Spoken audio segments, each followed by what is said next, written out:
to A Scrap Life, a podcast solely focused on the hustlers, grinders, operators, and business owners who live and breathe the scrap metal industry every day. We are the original recyclers. No suits required, just guts and hard work. Here is your host, Brett Eckhart. In this podcast, I sit down with one of our very own, Amie Oldham. When I talk about people with hustle and grit, I think of people like Amie, self-made because of their willingness to put in the work, learn the business, and go to work every day with a positive attitude. Women in the scrap business is one of the backbones of our family business, starting with my grandma and then my mom. I have a ton of respect for women that choose to take on the scrap industry, and I hope you enjoy this podcast with Amie. Take a listen. Good morning, Amie. How are you doing? Good, Brett. Morning. So this is an episode of A Scrap Life. You know, kind of the purpose of doing this is just to kind of highlight people that, are hard chargers in our industry, people with unique stories about how the scrap business has, affected their life in a positive way, and also just a good opportunity that I get to sit down and really just shoot the shit with people that, A, I respect, and B, that kind of have a similar interest as I do in the recycling business. So thanks for making the time to sit down. Absolutely. With us. Yeah, for sure. A little precursor to you that I don't know a lot of people know or don't know about you is you're one of the only people I've ever recruited from another recycling company to come work for our business. Yes. And when I met you, I liked your hustle. I liked, what you were about. That business that we recruited you from is no longer in business, so I don't feel too bad anymore. But why don't you just give me and anybody that doesn't know anything about you just kind of a little background on how you got into this exciting world of the scrap business, industry. Sure, yeah. So, funny story, I was actually working at a gas station about 6 years ago. And I was like, man, I hated it there. I wasn't happy. It wasn't what I wanted to do. So I ended up quitting and found an ad on Craigslist that was like an office assistant at a previous scrapyard. And I'm like, well, my husband's like, just do it. And, I'll throw myself out there. I didn't know anything about computers. Like, I grew up not very wealthy, like, not educated. I mean, kind of lived like the hard knocks of life and just, made it happen. So I'm like, God, I don't know, like, I don't feel comfortable doing that. Well, I went ahead and jumped in and pretty much like faked it till I made it, just figured it out as I went, and just really fell in love with even the mess and the chaos that was at that specific place. Like, I just fell in love with the whole process of just everything, like the people, the product, like learning as we go. Mm-hmm.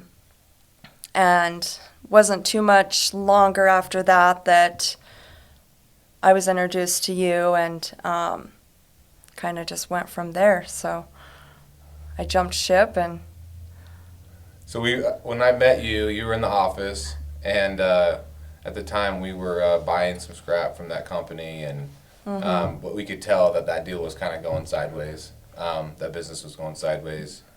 And so like one of the first things I did at the time, I was like, we had another manager that was over in our Burley area, and I was like, hey, you have a good relationship with Amie? And he goes, yeah, I talk to her a lot. And I'm like, hey, we need to figure out how to get Amie over to our team. And he goes, okay. He goes, I'll talk to her. And I'm like, all right, perfect. And then, so I remember when Tom and I came down and we met with you and your husband. So really I can, A, thank your husband for pushing you to take the job in the first place right. from the gas station. And B, for coming and hanging out with us that night. I took Tom, the president of United Metals, down, and we went to dinner with you and your husband, and we're like, hey, we want to kind of get you over to the dark side. To the dark side, yep. And it all went from there. So, like, one of the things I appreciate about you and, people like you is just like your hustle, right? The thing about the scrap business, and I think any business or any industry, is you don't have to know anything. You don't have to go to college. You don't have to go to a technical school. You don't have to have a portfolio of degrees to get to be good in whether it's this business or any business. But you just have to have like the willingness to learn. Right. Like whether it's the product, the equipment, the process, and you have to have hustle. Right. You know, and so with you, I saw that like your willingness to learn, but B, you had a ton of hustle. And I kind of always, when I'm on the hunt looking for good, people that would be a good part of our team, it's the hustle factor is huge. So where do you think you get like that hustle? Like where do you think that comes from? Where do you think it stems from for you? Honestly, I think from my own life experience. Mm-hmm. Like the way I grew up, I just seen a lot of excuses being made for me, being made for everyone around me. Probably a lot of the people in my life that maybe should have been pushing me further enabled me to not do well. Yeah. And so like that, I think that's my biggest thing is like I didn't want to be like that forever. Like, and I lived in Mexico for a few years, unplanned. That's why you're bilingual. Like, yeah, to a certain extent, right? Correct. Yes. So. So even that brought like a good, something good came out of that. I mean, a couple good things. I mean, your kids. A lot of good things. It did, yeah. But just, you can always find something positive to squeeze out of it. Yeah. So I was planning to be down there for a few months, and I ended up being down there for almost 6 years. Yeah. So, yeah, there's a whole nother depth to that story, but it just highlights the fact that, like, when you live in different ways and, you struggle and, you figure it out. And it's just made me not want to make excuses. Like, excuses will always be there and, opportunity won't. So I wanted more. It's just about wanting more. Exactly, wanting more. And I think there's, like, some sort of, like, breaking the cycle aspect, whether it's, like... Yes.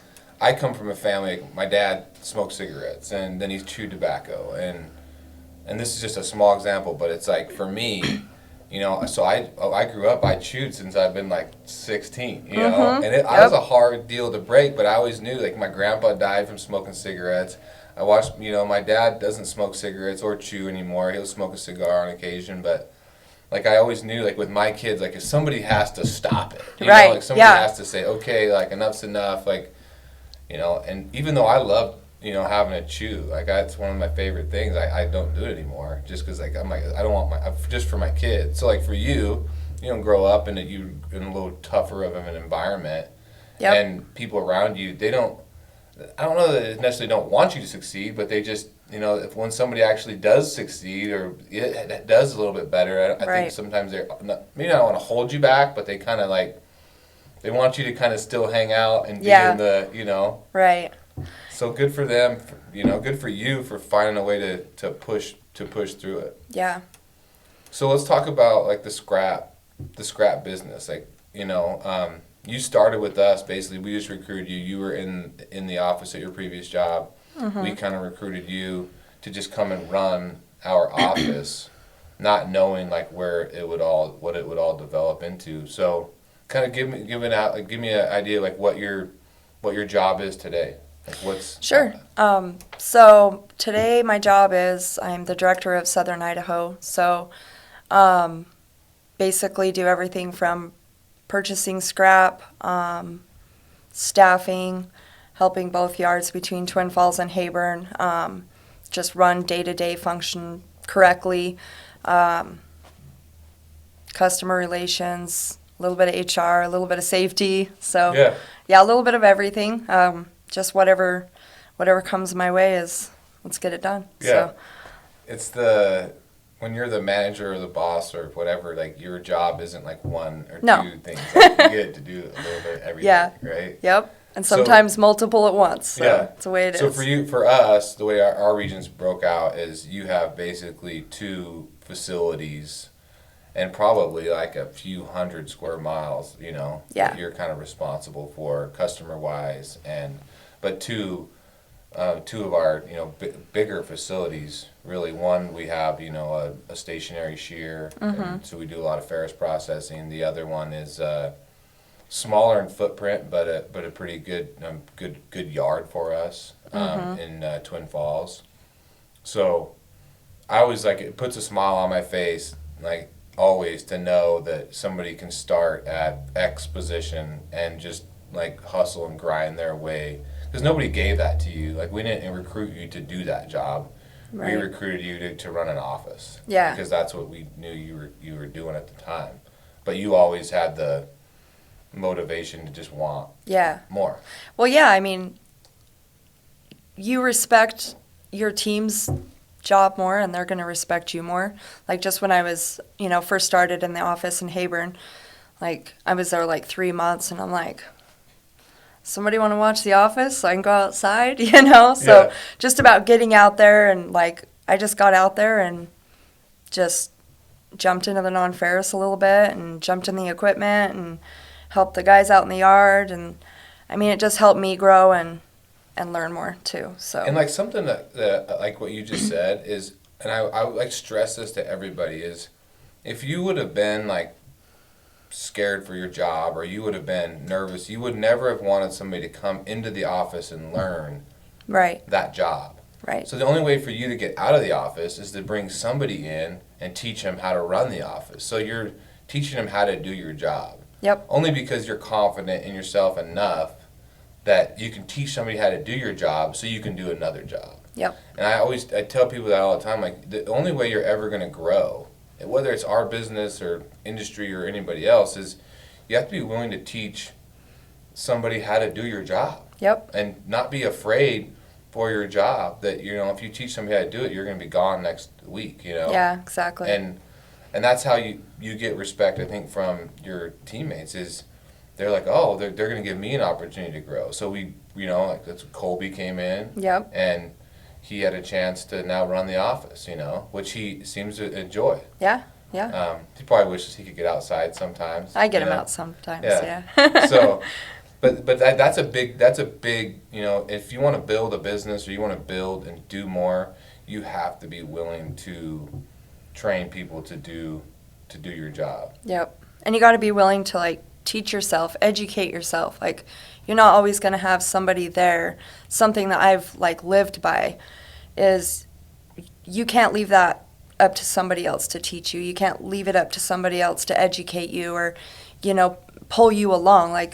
Sure, it helps great, but you can't put that on someone else. You got to jump out of your comfort zone, educate yourself, teach yourself.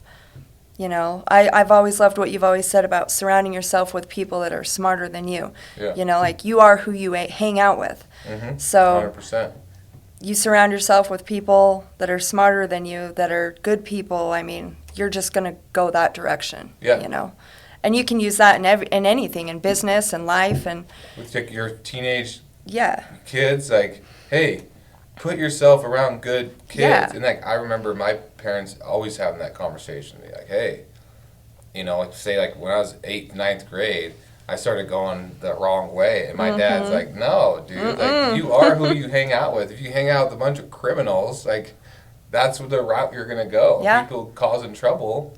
Yep. He goes, you need to figure this out. And so it was after my 9th grade year, or before my 9th grade year, I kind of totally flip-flopped my friend group into people that were into sports and into working out, and they weren't, nobody in our friend group was a great at school per se, but nobody was really lagging. It was just was more of people that we played sports together. But that totally changed, I think, my course, and it was because my dad just saying, go hang out. The people that you want to hang around are people that are good for you. That help you make good decisions. Yep. Especially when you're super influential, as a teenager. Yeah. You can hang around. You're gonna make your mistakes, no doubt. Oh yeah. But if I can give my kids one piece of advice when they're young, I'm gonna be you kind of are who you surround yourself by, and I think that gets, even as you get older, it's even more important. Yep. Go hang around smart people, even if it's not your industry, your business, your whatever. And you never know, like, what, if they got 1,000 pieces of knowledge and 2 rub off on you, Right. that's 2 more than you had to start with. Exactly. So, who's been like I mean, in the scrap business, the scrap industry, kind of who has been your like mentor? Who have you kind of leaned on the most on like what you're doing every day? Definitely Nick. Like, Our boots on the ground guy. yeah, yep, boots Good. on the ground guy. Mhm. I probably talk to him 10 times a day throughout the day, so Yeah. it's good to have a constant like relationship and guidance on pricing and customers. I've always really looked up to how Nick takes care of his customers. Like, there's nothing more important than the customer, and that's so important in our business, like in any business, but in our industry, like that's number one. Yeah. And so I've always seen how important he's made it, and that's helped me like really follow him in that way. So That's awesome. yeah, absolutely. It's to me like when you can find people within your company that you can really bounce ideas off of, and like the reason you're in town today is we did our quarterly managers meeting yesterday afternoon, right? Right. And where we do it, as much as we'd like to do it more often, we at least once a quarter try and get all the brains in the room and kind of bounce ideas and kind of discuss what's going on in our industry together. And that's like one of my favorite meetings because everybody sees things from like a different angle and they have a different set of eyes. So I don't know everything about our business, and I don't know, from the finance end to the day-to-day purchasing end, to the HR, to the insurance, and the list goes on and on. But we have it all broke out, and everybody kind of has their lane and their segment. Right. And like that's what I love, just watching everybody kind of speak to what they are really knowledgeable about, and then listen to what everybody else has to say, because then they can kind of understand like the full aspect of the business Right. without being like in that specific Exactly. deal all day, every day. Somebody's half idea is going to complete somebody Exactly. else's idea. And and I think about stuff one way sometimes, and then I get like totally flip flopped around because somebody's like, "What do you think about this?" I'm like, "Oh, I didn't even think about it that way." So, Man. yeah. Right. So as far as like what do you enjoy the most about the scrap, like the industry, the business? Like what's your what's the big My like, biggest driver thing for you? is like the challenge. Like, it's a new challenge every day. And then the people. Like, I love meeting new people. I like learning about other people's industries, and that's like one of my favorite things about what I get to do. Yeah. Is when I go somewhere and I get to see how things are made, or how their plant works, and that's awesome for me, because that's just that much more that you just learn. So I love to learn. Like, it's like a hobby of mine. Like, I just love it. Like, Yeah. if I can learn something every day, like, I don't know, that's where it's at for me. And just the change, There's Yeah. nothing's the same every day. The only same thing that we're repeating is scrap. But there's a different avenue and challenge, like, It's a every different time. kind of scrap. It's a different Yep. different company that's producing the scrap. It's I mean, Yeah. Well, and it's unique. Like, not very many people are like, yeah, like, I work in the scrap industry, Yeah. So, People are like, what is that? Like, what do you guys like, do? yeah, I've What had is the so many scrap people, industry? they're like, Yeah. you're like a scrapper? Like, I'm like, yeah, I guess you could say Mm-hmm. that. Like, yep. And a lot of that's because I think that there's just not a lot of females in the scrap industry. Right. Like, so, I mean, that's why I've always thought it's super cool for you in the fact that you kind of bring like a different element and a different set of eyes to the table as far as the way you see things, And I think the other side of that is you can be a female in the scrap industry. You don't have to just be an office staff. Like, Right. You can actually grow if you're willing to grow and you want to do more. Like, the opportunity is there. Right. I mean, at least with our business, our company, there is. Yeah. I don't care where you're from, whether you're a male, whether you're a female, as long as you have hustle. Right. As long as you're willing to go out and like put the effort in and be willing to learn. And I think like what you said, the other thing I think is super important is you don't have to go to college to want to learn.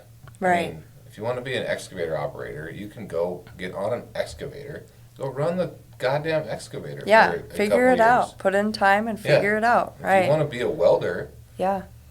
go be an apprentice somewhere and let somebody that's been welding for 20, 30 years teach you how to fucking weld. Yeah. You know, like that's Right. the Reach out. yeah, like go Figure it do it. Go, go Yep. figure out, what you want to do, like what's interesting to you. And it may change. But Right. if you're always willing to learn, then one thing about the scrap business that it's always full of lessons. Yeah. As far as like sometimes it's Yeah. good and sometimes it's tough. Right. So like let's transition. But how has the whole COVID virus deal affected your area? I mean, over here in Idaho, we're a little bit more conservative of a state, so we haven't been totally shut down per se. But has it affected your area very much? It has. Retail wise, more than anything.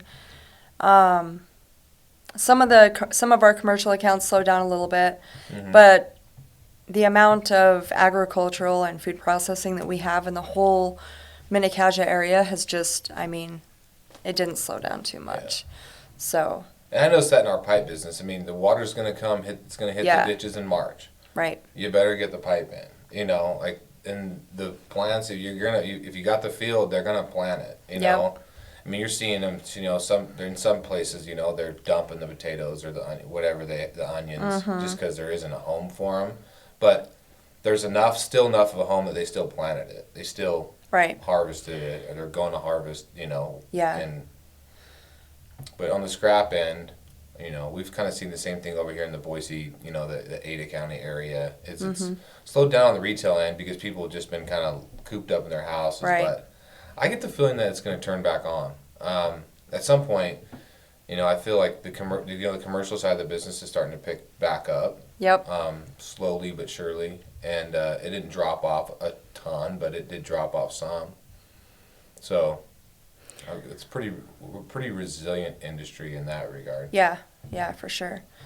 Yeah, I think it's gonna bounce really good too when it does. So if you're gonna give any advice to females out there about the scrap industry, the scrap business, as far as maybe making them think twice about getting involved. What do you have any sage words of advice for them, or? Yeah, it's not easy, but if that's what you want to do, go do it. Just educate yourself, figure it out, throw yourself out there and get it done. There's times you have to work twice as hard and there's times that you don't. So, Yeah. But I think that goes along with anybody. It's just on your personality, what you want to do, your character, and how far you want to take it, really. So. Nice. Well, to any of the females out there that are in the scrap business or that are interested, then listen to Amie. She's got some good advice for you. And anybody else out there, whether you're male or female, if you just have hustle and you just have a want to learn and do, this is a great industry. It affords Yep. a lot of opportunity. It's not the glamorous. You're not working in Silicon Valley, and you're wearing a suit and tie or riding a skateboard to work every day. It's not that job. But it's a tough, gritty, super fun industry that you can get. You can meet a lot of people. When you go to dinner in town and you see people from the sugar factory and from this place and that place, and Yep. you know them all, there's something to be said Yeah, for that. exactly. You touch every industry for the most part in the scrap business. You kind of have your hand in a lot of industry that people might not even think. Yep, I agree, 100%. Thanks, Amie, for sitting All right. down. Yeah. Appreciate it. Thank you, Brett.